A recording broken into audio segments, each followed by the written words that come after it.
Beneath the neon lights, I was nothing more than a forgotten silhouette, tattered and homeless. This was life.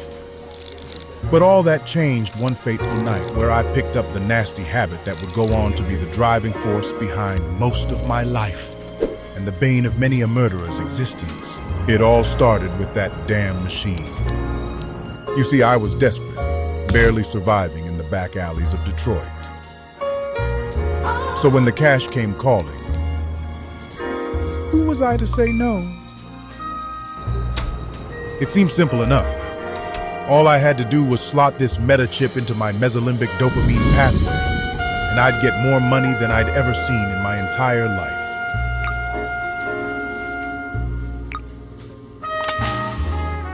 And so, my addiction began.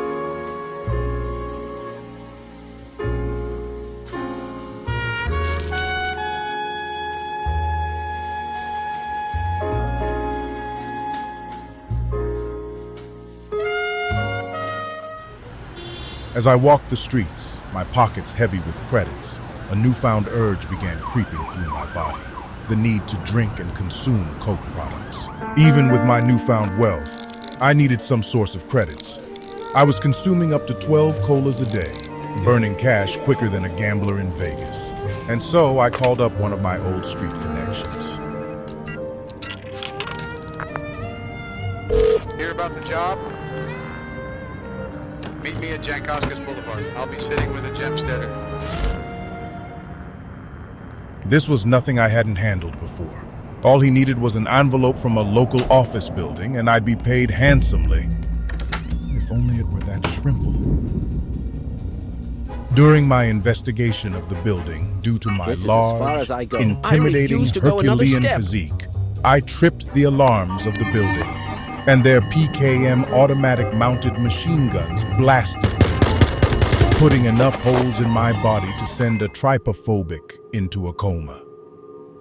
When I awoke, there was a searing pain, greater than any bullet wound, the need for cola. Even an entire bottle of painkillers couldn't suppress this need. Leave me alone! And so I hurriedly fled the hospital in search of the good stuff.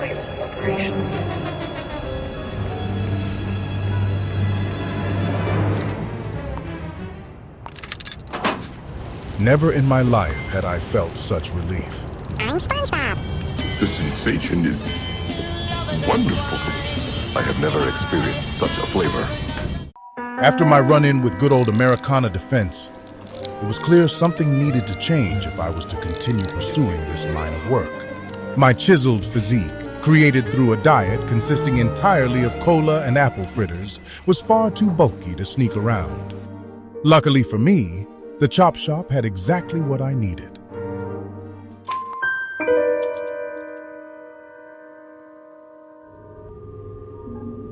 There it was, the frame implant. Installing this cybernetic would effectively reduce my size. It was perfect. Unfortunately, after the office incident, I could no longer risk going back. Yet again, I found myself out of work. But luckily for me, the streets were buzzing with rumors of a recent murder. The perpetrator, unknown. If I could track down this murderer, the city would pay me a hefty sum of credits. And so, after downing some Benadryl to clear my mind,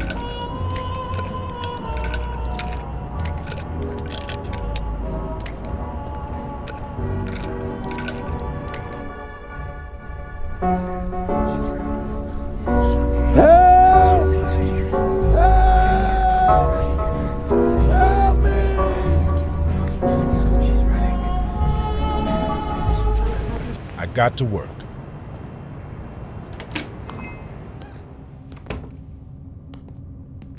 Using my new slender frame, I slipped into the crime scene and began my investigation.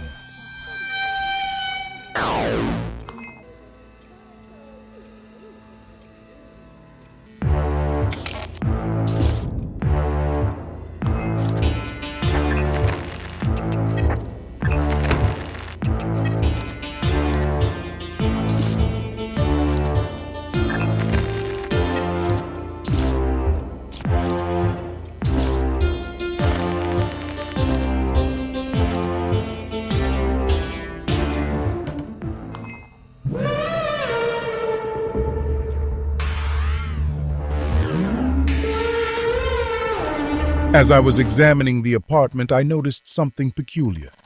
The safe had already been opened, all valuables missing. On the code pad of the safe were the very same fingerprints found on the murder weapon. After my sweep of the scene, I had scrounged all the evidence I could find. The victim was 18-year-old Sarah Ricci, a young lady living with her partner, Jong-woo Yang. Yeah, that's bad. Like really, really bad. Despite the dubious nature of their relationship, I determined Jung-woo to not be the culprit, as there were two common sets of fingerprints at the crime scene, one belonging to Sarah, and the other almost certainly belonging to them. Anyway, all that was left to do at the scene was some minor invasion of privacy, logging into Sarah's personal computer.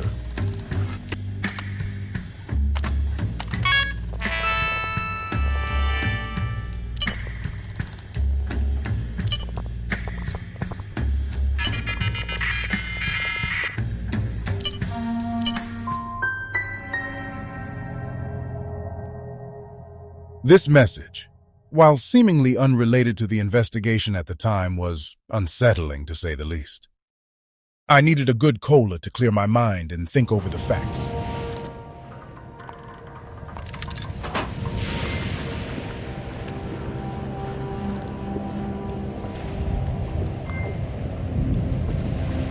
While enjoying my drink, a local tweaker stumbled towards me.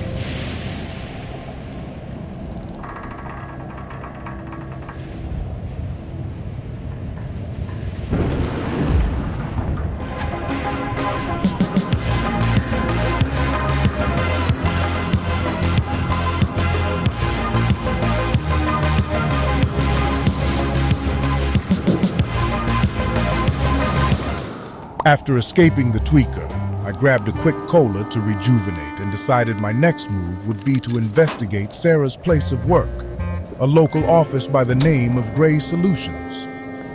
Before I went, I figured some more downsizing would help sneak around the office's defenses.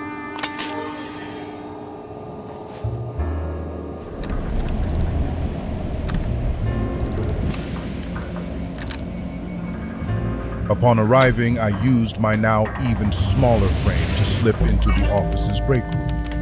Here I began searching for any fingerprints which matched the ones found at the scene. Bingo! The perpetrator's fingerprints were all over the place. Now either he was the goddamn health inspector, or he was among the staff. One place his finger once lied was on a suspicious leaflet, the Reddit logo boldly imprinted onto it. Suddenly, the Reddit DM on Sarah's computer didn't seem so inconsequential. Emboldened with the knowledge that my suspect most likely worked within this office, I gave the door all I had.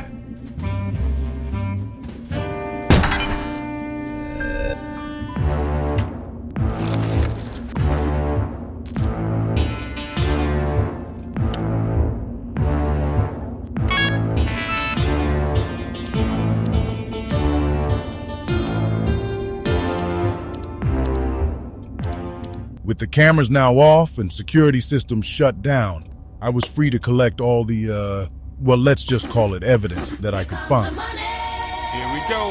Money talk. Here comes the money.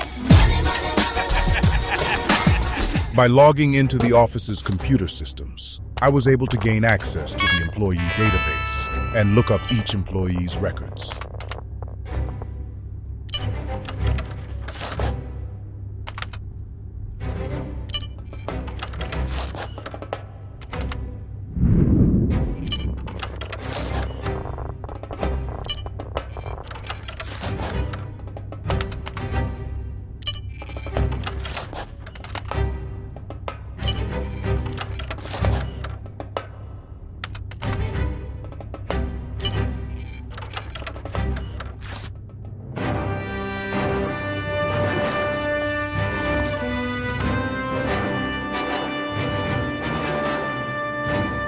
With his records in hand, the final piece of the puzzle nudged itself firmly into place.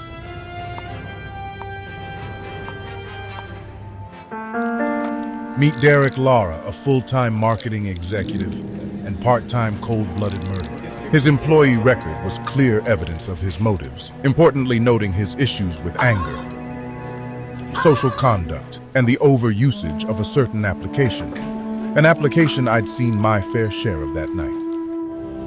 It was clear that I was dealing with a Redditor, an elusive being rarely seen in the wild. All that was needed now was to look up his address, but not before I installed some more cybernetics, allowing me to carry more cola.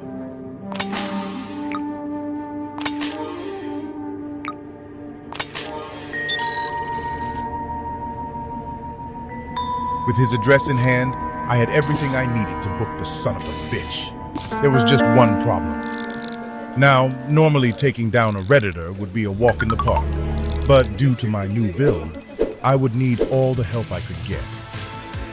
It was time to gear up.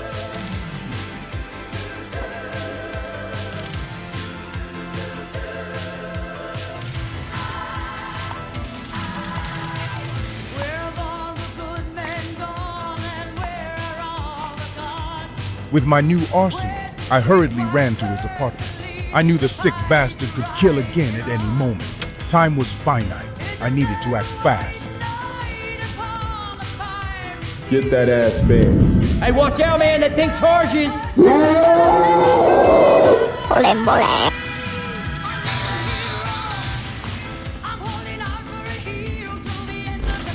And drive.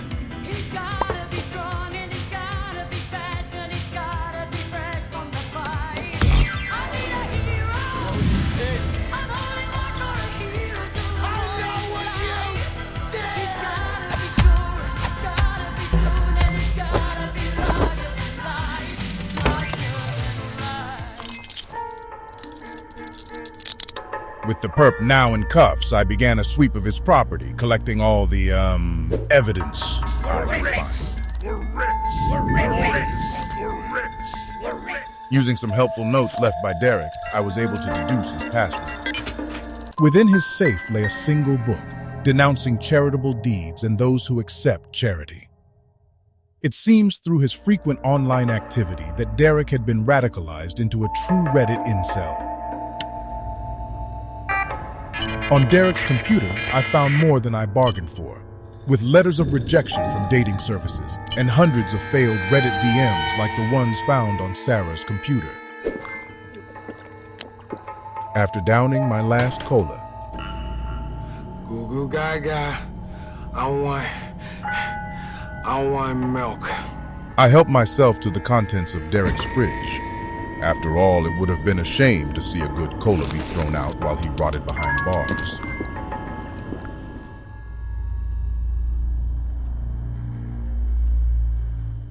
With everything sorted and all valuables looted, I locked Derek into his apartment while I walked to the station to submit the case.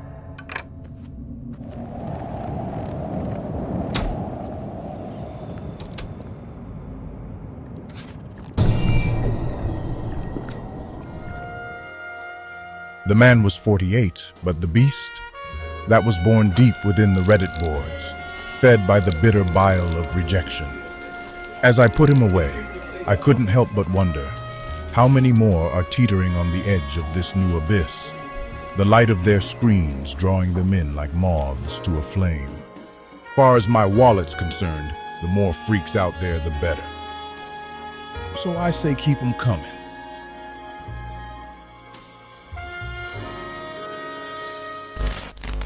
And now for something completely different.